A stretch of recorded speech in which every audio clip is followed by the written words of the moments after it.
السلام علیکم ورحمۃ اللہ وبرکاتہ۔ خیر مقدم ہے آپ کا فدا نامے میں حضرت علامہ قاری محمد مصلح الدین صدیقی رحمہ اللہ علیہ جید عالم دین، عظیم المرتبہ صوفی اور سالکان راہ طریقت کے رہبر تھے۔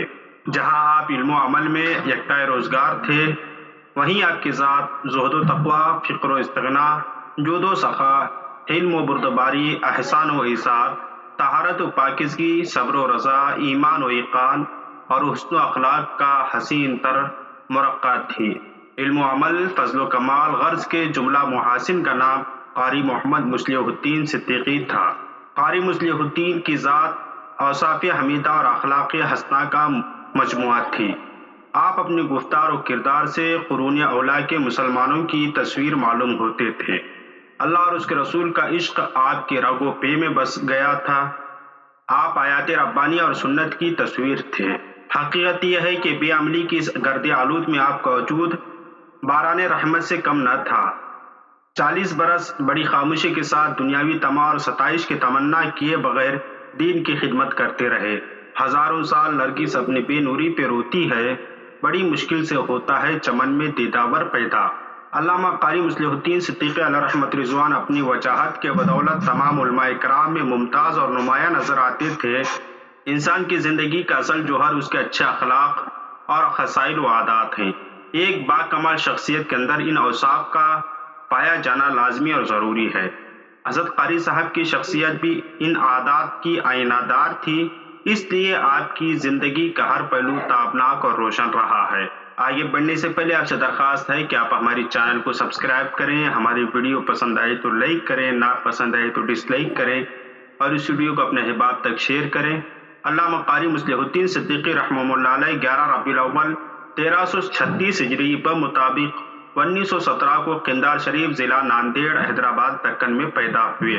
اپنے والد بزرگوار حضرت مولانا غلام جیلانی رحمۃ اللہ علیہ سے قرآن کریم حفظ کیا۔ تقریباً 17 برس کی عمر میں اپنا وطن چھوڑ کر مدرسہ مصباح العلوم، جامعہ اشرفیہ مبارک پور اعظم گڑھ میں علوم اسلامیہ کی تحصیل کا آغاز فرمایا۔ 8 برس میں تکمیل کی اور حضرت حافظ ملت حافظ عبدالعزیز محدث مبارک پوری علیہ رحمہ آپ کو صدر الشریعہ بدر الطریقہ حضرت مولانا حکیم محمد امجد علی اعظمی کی خدمت میں لے گئے۔ وہاں آپ حضرت صدر الشریعہ سے بیعت ہوئے اور پھر کچھ عرصہ بعد حضرت صدر الشریعہ نے آپ کو تمام سلاسل طریقت میں اجازت و خلافت بھی عطا فرمائی۔ تقسیم ہند کے بعد پاکستان تشریف لے گئے اور مختلف مقامات پر تبلیغ دین کے بعد اخوند مسجد کھارترا میں خطیب امام رہے۔ آپ یہی چاہتے تھے کہ چھوٹی مسجد میں رہ کر دین کی کچھ خدمت کی جائے، مگر پھر لوگوں کے بے حد اصرار پر آپ جامعہ میمن مسجد، کھوڑی گارڈن تشریف لائے۔ یہاں آپ کے پاس سینکڑوں عقیدت مندوں اور حاجت مندوں کا ہجوم رہنے لگا اور آپ نے اسے رضائے الہی سمجھ کر اسی جگہ مستقل قیام فرمایا۔ علامہ قاری مصلح الدین علیہ رحمہ امامت و خطابت کے ساتھ ساتھ دارالعلوم امجدیہ میں تقریباً 15 برس تک بطور معلم و مدرس بڑی مہارت کے ساتھ تعلیم و تربیت کے فرائض سر انجام دیتے رہے۔ آپ کو بزرگان دین سے قلبی تعلق تھا، اس لیے ان کے مزارات پر حاضری آپ کا معمول تھا۔ حضرت صدر الشریعہ علامہ امجد علی اعظمی علیہ رحمہ، حضرت مولانا مصطفیٰ رضا خان بریلوی اور حضرت مولانا ضیاء الدین مدنی سے آپ کو اجازت بیعت اور خلعت و خلافت حاصل تھی۔ یہ حضرات آپ کی روحانی عظمتوں کے معترف تھے۔ آپ کو بھی بزرگان دین سے قلبی لگاؤ تھا۔ آپ نے اکابر و اسلاف کے ذکر سے محفل کو نورانیت بخشتے اور اعلیٰ حضرت فاضل بریلوی سے بڑی والہانہ عشق رکھتے۔ انہی امانتوں کے امین اور اس کے سفیر تھے۔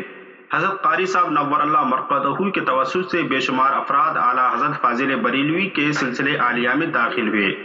آپ کے مریدوں کی کثیر تعداد عالم اسلام میں پھیلی ہوئی ہے۔ قاری مصلح الدین صدیقی علیہ رحمہ کے ہاں روحانی محفل کا یہ عالم تھا کہ بے شمار لوگ حاضر خدمت ہوتے اور یہاں سے فیضیاب ہو کر جایا کرتے تھے۔ آپ نے زندگی میں 12 مرتبہ حج بیت اللہ کا شرف حاصل کیا۔ حضرت صدر الشریعہ کے علاوہ آپ کو حضور مفتی اعظم ہند علامہ مصطفیٰ رضا خان بریلوی، خلیفہ اعلیٰ حضرت قطب مدینہ حضرت علامہ مولانا شاہ ضیاء الدین مدنی علیہ رحمہ سے سلسلے عالیہ، قادریہ، رضویہ، اشرفیہ، سازلیہ، معمریہ، محمدیہ میں سند خلافت حاصل تھی۔ آپ کا بزرگان دین سے بڑا گہرا تعلق تھا اور اعلیٰ حضرت فاضل بریلوی سے تو والہانہ عشق تھا۔ بسا اوقات آپ اعلیٰ حضرت کی نعتیں گنگنایا کرتے اور واز میں بھی اکثر اعلیٰ حضرت کا اشعار پڑھا کرتے۔ حضرت قاری صاحب قبلہ بڑے خوش لباس تھے، کرتا پیجامہ، صدری، شیروانی، امامہ آپ کا مخصوص لباس تھا۔ روزانہ 5 وقت نماز امامی کے ساتھ ہی ادا کرتے تھے۔ آپ دوسری صفات احمیدہ کی طرح ظاہری حسن و جمال میں بھی ایک روزگار تھے۔ آپ کا قد اوسط، پیشانی چوڑی، چشم پاک سرمئی، ناک درمیانی، چہرہ کشادہ، رنگ پتمی، شگفتہ جاہ و جمال کی تصویر، بھویں گنی، بال کان کے لو تک رہتے تھے، دست پاک نہایت نرم، یہ حلیہ اس مہتاب ولایت کا۔ حضرت پیر طریقت حضرت علامہ مولانا قاری محمد مصلح الدین صدیقی رحمہ اللہ علیہ کا ایثار دین کے لیے کمال کا درجہ رکھتا تھا۔ آپ کی داد و دہش کا یہ عالم تھا کہ آپ حاجت مندوں کی حاجت اپنے ضرورت پر مقدم جانتے تھے اور حاجت روائی اس طرح کرتے کہ کسی اور کو کچھ پتہ نہ چلتا اور حاجت مند اپنی جھولی خوشی سے بھر کر چلا جاتا۔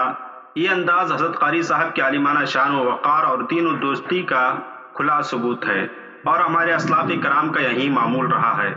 حضرت قاری صاحب قبلہ نور اللہ مرقدہ چرخ اسلام کے مہر درخشاں، اتباع سنت کے سرزمین کے آسماں، مومنین کا امن و اما، کعبہ روحانیہ، قبلہ ایمانیہ، اقلیم طریقت و شریعت کے تاجدار، ملت کے آبرو، سنیوں کے آرزو، بے قراروں کا قرار، اور حق یہ ہے کہ حق کا معیار تھے۔ آپ کے توسط سے بے شمار افراد دامن حضور غوث اعظم سے وابستہ ہوئے۔ آپ کے مریدین کثیر تعداد میں صرف پاکستان میں ہی نہیں بلکہ دیگر کئی ممالک میں پھیلے ہوئے ہیں۔ آپ کی وصال کی خبر 13 مارچ 1983 7 جمادی الثانی 1403 ہجری بعمر 67 سال کو آپ کے مریدین و خلفائے کرام، متوسلین اور محبین میں بڑی دکھ کے ساتھ سنی گئی۔ قاری مصلح الدین صدیقی کراچی میں حرکت قلب بند ہو جانے سے اپنے معبودی حقیقی سے جا ملے۔ پاکستان کے ہر دینی، مذہبی، روحانی تنظیموں نے آپ کی روحانی خدمات کو بڑا خراج تحسین پیش کیا اور آپ کی نماز جنازہ تاج الشریعہ مولانا اختر رضا علیہ الرحمہ نے پڑھائی۔ ہزاروں لوگوں نے اشکبار آنکھوں سے آپ کا دیدار کیا۔ کھوڑی گارڈن جہاں آپ کا مزار مقدس واقع ہے، بلدیہ عظمیٰ کراچی کی جانب سے آپ کی خدمات کے اعتراف کے طور پر اس کا نام مصلح الدین گارڈن رکھ دیا گیا۔ دعا ہے کہ اللہ رب العزت ان کے درجات بلند فرمائے۔